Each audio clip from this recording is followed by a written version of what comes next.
Ano ba talaga ang dapat kong gawin? Hindi ko alam kung tama ba ang desisyon ko.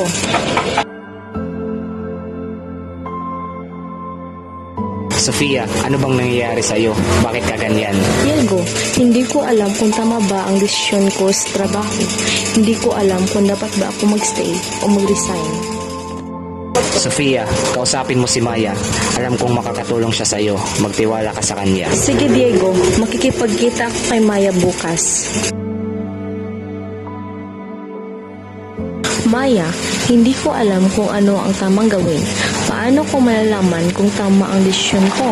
Sofia, ang isip at kilos loob ay magkasama. Mahalaga ang pag-iisip bago ang pagkilos. Pakinggan mo ang iyong puso at isipan. Bunso, nandito ako para sa iyo. Mahalaga ang iyong kaligayahan at kapayapaan sa bawat desisyon. Salamat, ate.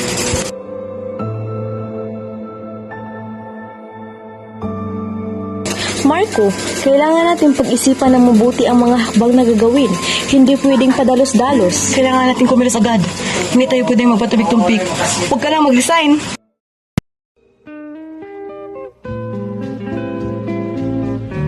Salamat sa tulong niya Diego, Maya at ate. Ngayon, alam ko na ang tamang direksyon na tatahakin ko. Ang isip at kilos loob ay mahalaga sa bawat desisyon na ating gagawin.